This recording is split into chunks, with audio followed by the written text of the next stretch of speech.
Hello. My name is Christian Matthias. I'm faculty in Justice and Policy Studies at Guilford College. A concerned group of faculty and students asked me to record this overview to help members of your community ask good questions and pay attention to what's going on surrounding the proposed academic portfolio review. I have around 20 years of experience organizing on different campuses to protect academic integrity, financial sustainability of academic institutions, as well as shared governance. And so what I'm going to do is give a quick overview of some of the key concerns and considerations that I recommend you pay very close attention to, the questions to ask, and also to try and help demystify and debunk some of the misinformation that may be spread around the issue. The current administration at UNCG has given three reasons why they think it's necessary to conduct an academic portfolio review. One is that the state's new funding model will be based primarily on undergraduate enrollment. Another stated reason is the decline in undergraduate enrollment over the past 5 years. And the third is the predicted decline in college-age students, not just in North Carolina, but on a national level. And what's important about these kind of details is to ask whether or not these kind of facts or details, one, are they accurate?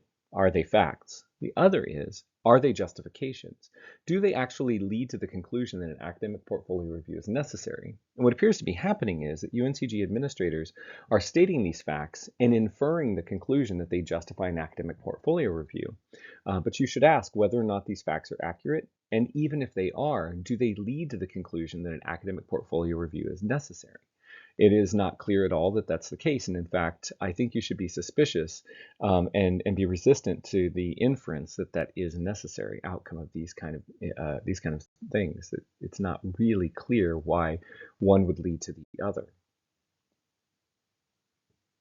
One of the other key concerns is whether or not the move toward an academic portfolio review is actually legitimate. Is this legitimate or illegitimate form of governance? Generally, when academic institutions are governed legitimately, decisions are based on three things: principle, policy, and precedent. In terms of principle, we need to be looking at the core mission and values and at conceptions of ethics and justice. In terms of policy, which tends to govern most of the administrative decisions and decisions around the curriculum, we need to be looking at federal state laws, at what accrediting bodies are saying, at institutional level policies such as the faculty handbook. And where principle and policy don't necessarily provide enough guidance, we sometimes also look at precedent or practice.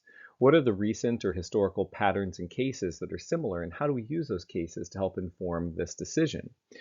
Sometimes it means making comparisons with peer institutions or aspirant institutions, the institutions that we want to be like or the institutions that we are most like.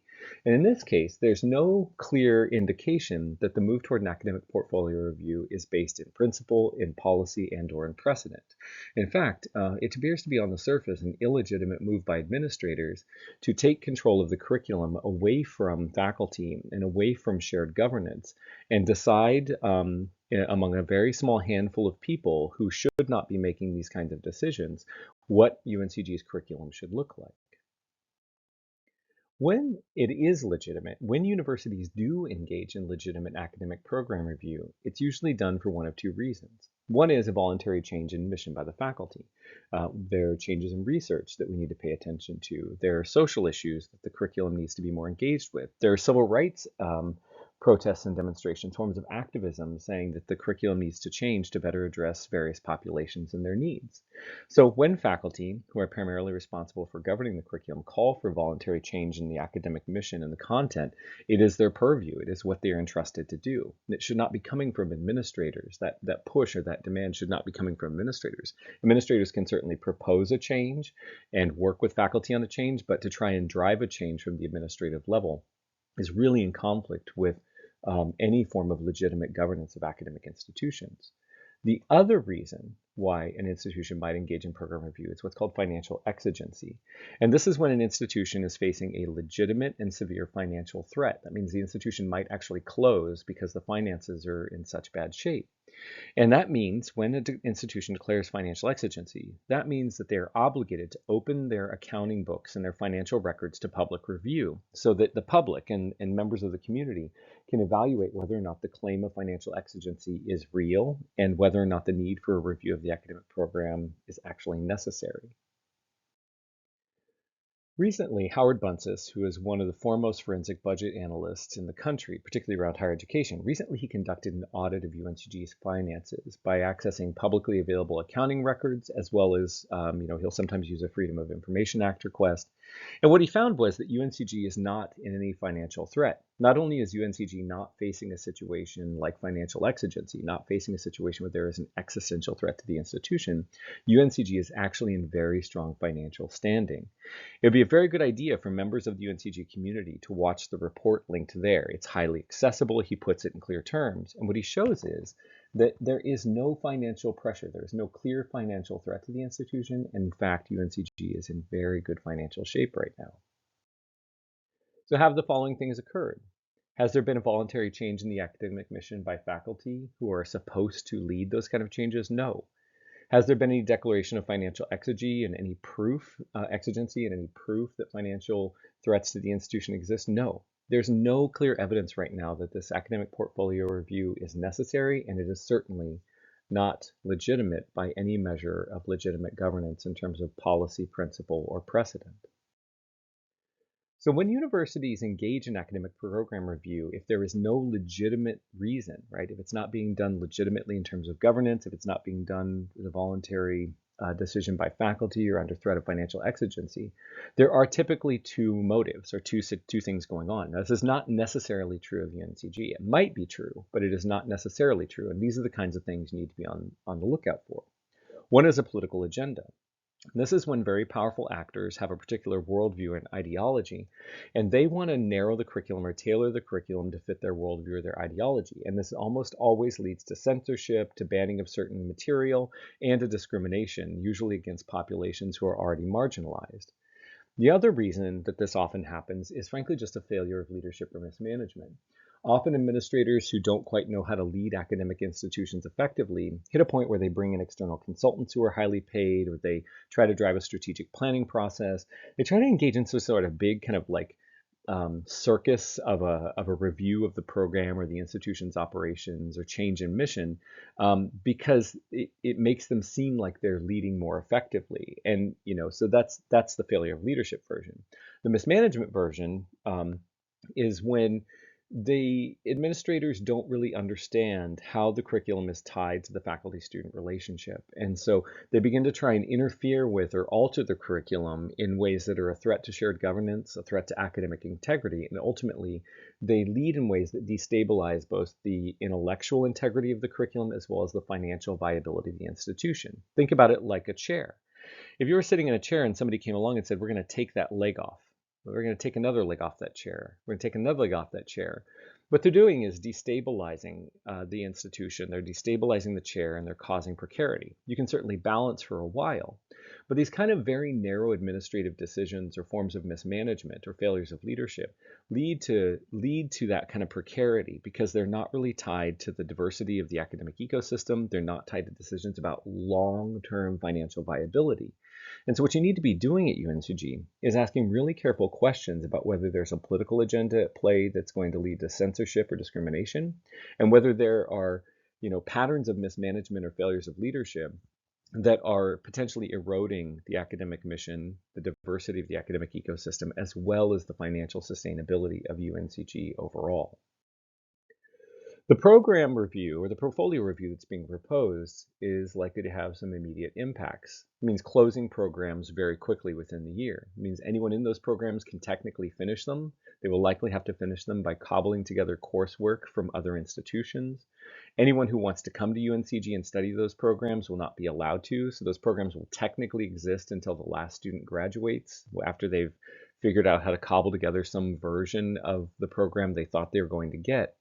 And it means that anybody who's really interested in UNCG's diverse academic ecosystem, if they're interested in UNCG because of those programs that are being closed, they will not be allowed to apply and they will not be admitted. It's really important to understand that there should never be a case where administrators arbitrarily come up with evaluations of academic programs that are not rooted in faculty governance. There shouldn't be any rubrics where administrators decide whether or not a program has quote unquote met expectations. The programs you see listed here have been identified by some mysterious process that's not been explained to the community as having not met expectations. You might hear rhetoric that that's not the case. You might hear some sort of some statements that no decisions have been made, no program evaluations have been conducted, and that's not likely true. If an administrative group has already begun to market or advertise or advocate for an academic program review, they, without consultation of faculty and outside of a legitimate governance process, they have likely already identified programs that they want to eliminate. And they have created some sort of scheme or analysis or kind of a rubric by which they should do that. But those rubrics should not exist outside of faculty governance or without faculty driving the evaluation process. So this is really troubling. When you look at this list of programs, please also know that there are probably other programs on a longer list, and it would be very important to challenge the construction of that list, to challenge the administrative design of any kind of rubrics of evaluation, and to really question why are administrators illegitimately trying to take control of the evaluation of the curriculum, which is a threat to the ecosystem financially and intellectually. And so as you talk to your friends and colleagues, make sure to take care around these kind of lists because quite a bit of mystery has surrounded them, and it's unclear why there would be so much mystery, why there's so much evidence these kind of lists and rubrics exist, but then there are points contradicting their existence. You should ask really careful questions about this. The other thing I want to say about this is that you may hear rhetoric about the financial viability or sustainability of programs. No academic program ever exists on its own or is ever financially viable on its own. Even programs that bring in massive amounts of external funding or very large amounts of external funding have to be connected to the academic mission and institution. They're part of the ecosystem. Otherwise, they would be a private research nonprofit or corporation. And so if a program is quote unquote evaluated quote unquote as not meeting expectations because it doesn't bring in enough revenue, that isn't how to evaluate academic programs. If a program doesn't bring in enough revenue to sustain itself, it exists as part of the ecosystem because other programs that bring in more revenue from tuition help sustain it, and state funding allocations help sustain it. Even an academic program that is very small and costs a little bit more to operate than it brings in is still a part of the necessary ecosystem. We don't evaluate the value of academic programs solely on the financial flow. We evaluate whether or not those programs contribute to the health and sustainability of intellectual mission. And so any rhetoric trying to label programs as not viable because they're too small or they're not financially beneficial or financially costly is a severe misunderstanding of academic leadership and the academic mission. And I think you should be very, very suspicious. In fact, I think you should take offense and act with incredulity and with just outright resistance to the idea that smaller programs with less funding are not valuable. In fact, you should be advocating, I think, for these programs to be better resourced, not eliminated. One of the other things that Howard Buncis identified was where funding is going. The funding that should be directed toward the primary academic mission is being directed in at least two key places. One is to administrative expenses. The other is to the costly athletic program. So what this means is if you're a student paying tuition and fees, more and more and more of your tuition and fees are going to fund academic salaries and projects, and less are going to the academic mission, the core mission of the institution. It also means that more and more of your tuition is going to fund the athletic program. And the athletic program, it's one thing, let me just say, it's one thing for an athletic program to bring in some revenue. It's another thing for the athletic program to cost the academic mission its own resources and funds. So many athletic programs cost the institution a bit of money. That happens. But when the athletic program or the administrative expenses begin to cost so much more than what they bring in and begin to eat into the academic mission in ways that are a threat, you should really start asking key questions.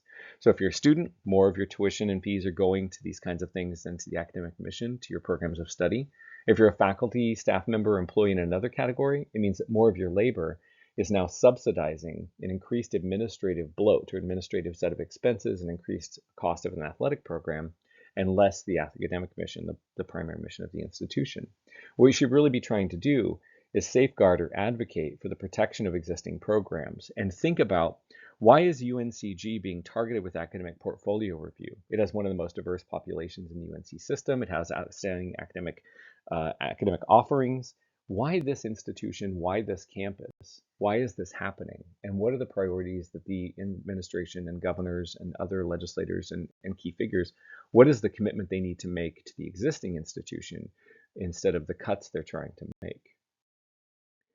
As you think about how to respond and challenge the illegitimate academic portfolio review, start talking about it. If there are petitions to sign, read them carefully. If they're consistent with with your values and concerns, sign them. If not, help raise those values and concerns in other forums. So show up when you can. When different organizations and groups organize to challenge an illegitimate academic portfolio review, an illegitimate attack on the academic and financial mission of the university, you should show up. Even if you don't have questions to pose, and even if you're not necessarily going to speak, be present. Make your presence known. Get active on social media, spread the word, share information. And then also take time if you can to watch Howard Buncis's report. It's very informative, it's accessible, it'll provide you with key information to be able to advocate effectively for the interests of the overall academic community and the interests of you and your particular relationship with UNCG. So in solidarity, what I want to say is that it's really important overall to higher education, not just at UNCG, but to every institution, including my own, that we look after each other and we pay attention to these potential attacks on the intellectual ecosystem of academia, as well as the financial sustainability of academic institutions. Look after each other, try to call each other in, try to work across different stakeholder groups, and ask really, really good questions. We're with you, and best of luck.